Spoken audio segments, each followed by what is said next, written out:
What's up, guys? It's Coach Grant with First Down Training, and today we're going to be breaking down how quarterbacks can throw the ball farther and get more velocity and distance on their throws. So we're going to be breaking down 4 specific examples here. We're going to show 2 examples of incorrect quarterback throwing mechanics and how you guys can improve and avoid those bad habits. And then we're going to show live game examples of Aaron Rodgers and Josh Allen showcasing the correct mechanics to throw with more velocity and more distance. So I hope this video helps you guys out. But also, fellas, if you're a QB and you want to train with myself and my staff of coaches, we are traveling out to 4 more states this offseason for 2-day-long QB and wide receiver camps. So next up on our camp tour, we're coming out to Dallas, Texas, then Nashville, Tennessee, Salt Lake City, Utah, and then finishing it off in Los Angeles, California. So if you guys are local to one of those cities or would like to travel out, we always appreciate our YouTube community coming out to these things. We know you guys watch our videos heavily, so we always appreciate it, you guys. So if you want some more information, check out that very first link in the description below. Let's get started. So first mistake that QBs make, I don't really know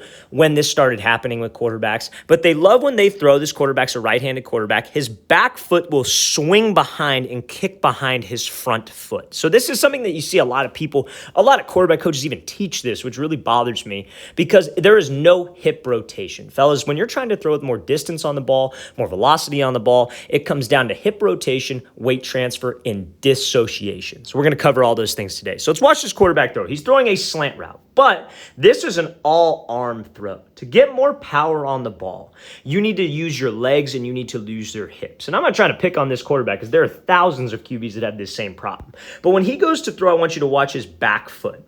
His back foot kicks behind him, right? So when that back foot kicks behind, that is what leads that front leg to lock out. So probably a lot of you have had a quarterback coach say, oh, when you throw, you lock your front leg out.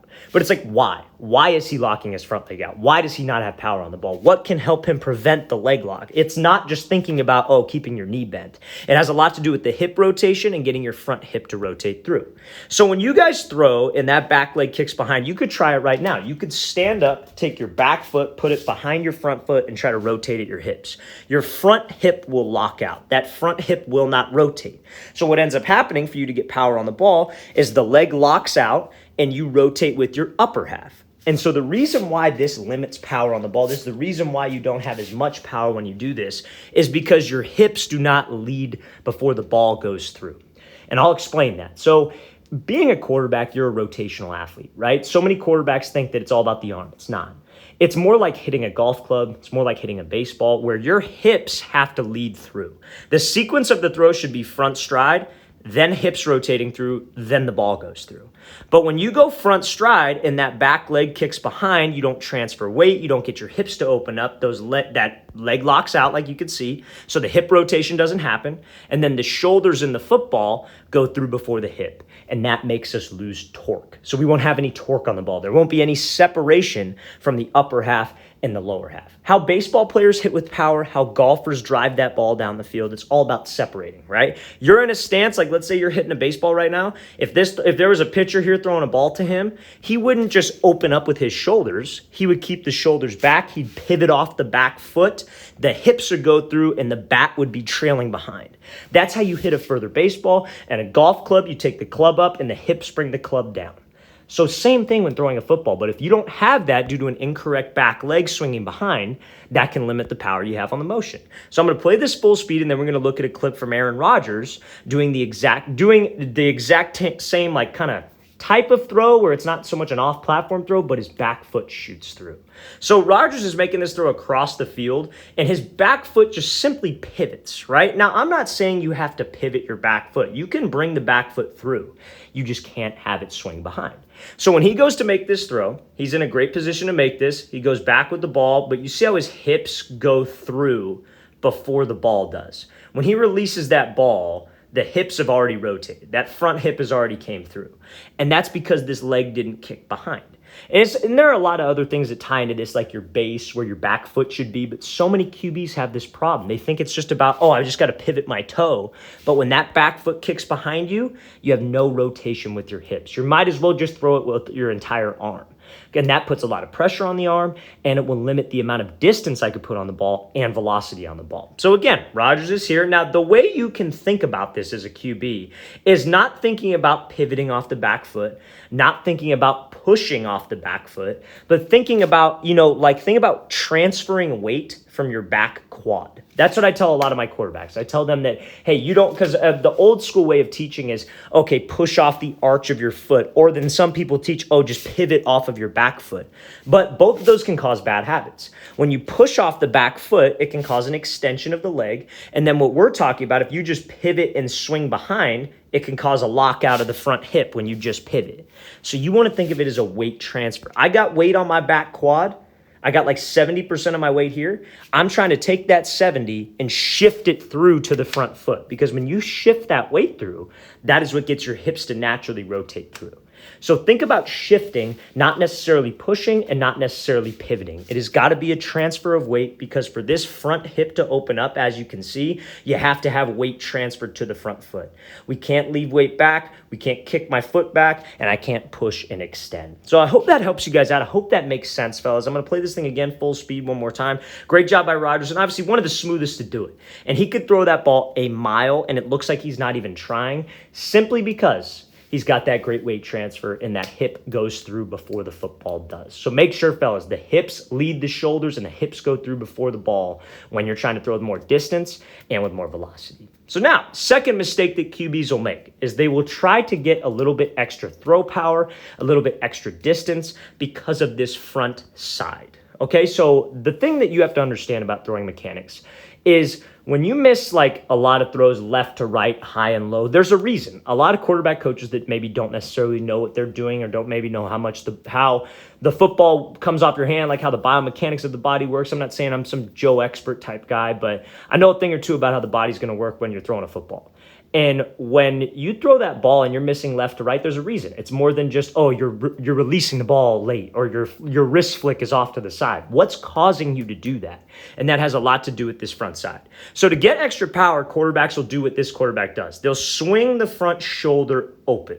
So an old school method was that you want to think about this front shoulder, you want to replace it with your back shoulder. So like if I'm a left-hander like this guy, my right shoulder's on the target, my left shoulder is obviously pointed over here. You want to finish on the throw with this right shoulder facing behind you. You want to rotate and replace. Same thing if you're a righty. It would be your left shoulder. You want to rotate and replace with where your right shoulder was.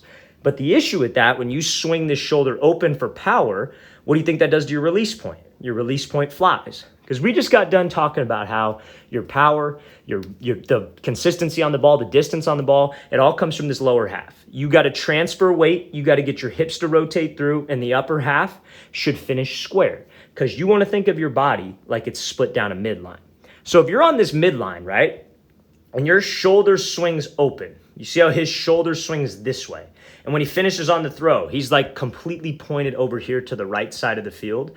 All that's going to do is going to widen your release point. And you see how this arm is like quote unquote sidearm.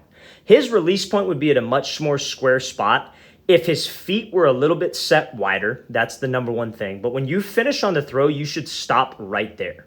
Like that's as far as your shoulders and hips should come open. Now, if you feel like you're throwing behind the guy, chances are it's because your feet aren't set completely to him. But when you swing that shoulder open for power, all that does is widen that release. And when your release gets widened, that is when we miss across. We start missing to the right. We start releasing it early and we miss behind.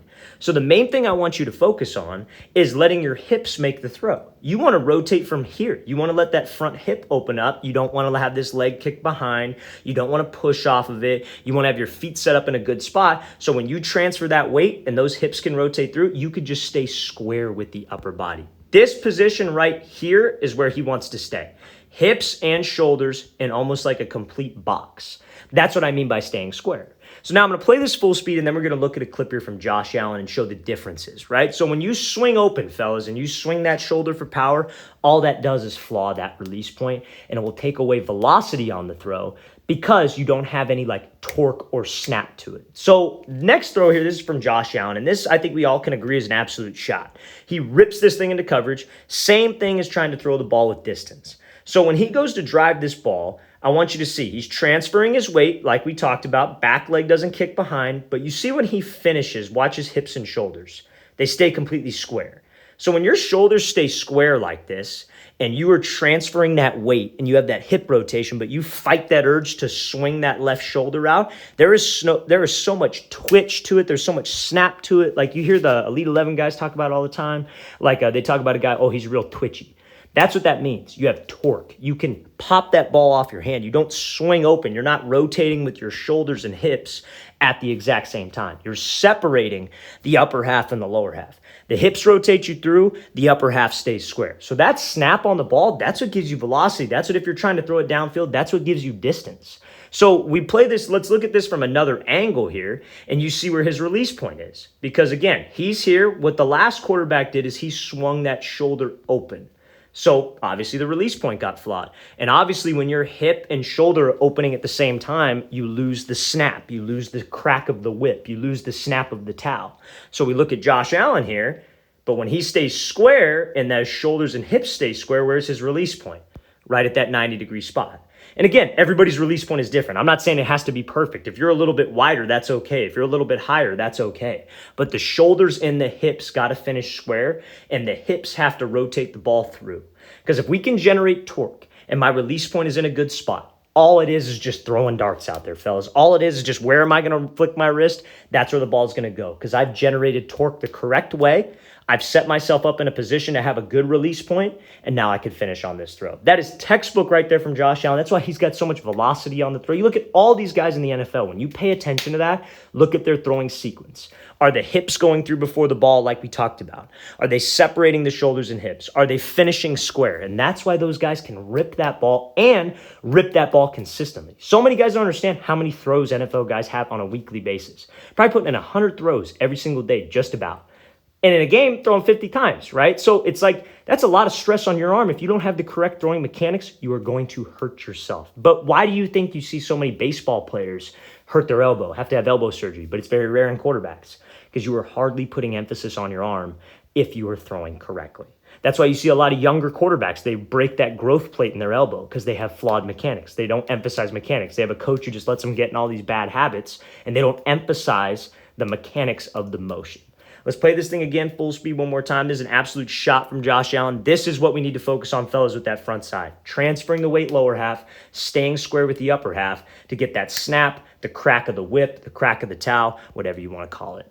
All right, fellas, I really want to thank you for watching. I really appreciate it. If you guys have any questions at all, don't hesitate to leave those in the comments section below. Always appreciate the feedback. Always great to hear from you guys. You guys help keep this channel going, so I definitely appreciate it. And again, fellas, we're coming out to 4 more states: Dallas, Nashville, Salt Lake City, and Los Angeles. So if you want some more information on those 4 camps, check out that very first link in the description below. I'll see you guys next time.